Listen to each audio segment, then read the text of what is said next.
Ова е Стефанија Соколова, која што студираше и имаше цел во животот да биде доктор.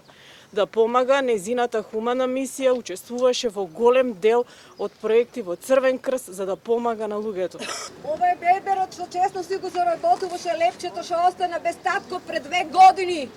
Што детето беше хумано и вадеше и помагаше. Мој фудбалерот Андри Лазаров што го знае цел свет. Со почеток во 12 часот и 5 минути во Кочани се одржа нов трет поред протест за жртвите од дискотеката Пулс. Семејствата на жртвите од протестниот марш излегоа да го искажат своето незадоволство од бавната реакција на институциите која придонела за огромната трагедија во Кочани, во која животот го загубија 62 лица и 193 беа повредени. Рутата на движење беше од градскиот парк до општината пред полицијата, па на крајот пред судот. Пред општината, пред насобраниот народ, излезе и новиот ВД градоначалник, кој им рече дека ќе се бори за помогне правдата да излезе на виделино. Родителите на починатите деца во дискотеката на крајот на протестниот марш пред Кочанскиот суд побараа сите инволвирани да одговараат, а прстот го вперија и во полицијата. До кога планирате да ја одобрувате истрагата? Немате одговор. Зошто ги пуштевте убиците на нашите деца?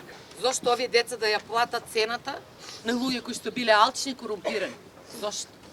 Ова прашање не можам да си дадам одговори ние другите семејства. Зошто нашите деца? А јас бев лично таму, кога и барав помош за да ми го одведат детето до колата, а они стоја со скрстени раци и ме гледаа само. Ја моето дете си го недев 2 чекори до вратата. 2 чекори до вратата. Ни повредено, ни ништо, парфемо и уште миришеше на телото. Парфемо, немаше црнко никаде. Ако е било обезбедувањето таму, ако се помагале на другите деца, како што помагале, и они ќе се биле во болница, и они ќе беа починати како нашите деца. Според луѓето кои излегоа на протестниот марш, не се преземаат доволно мерки по трагедијата, а и процесот на одговорност оди доста бавно. Дел од семејствата се чувствуваат изоставени од институционалните процеси и бараат транспарентност и вклученост во истрагата.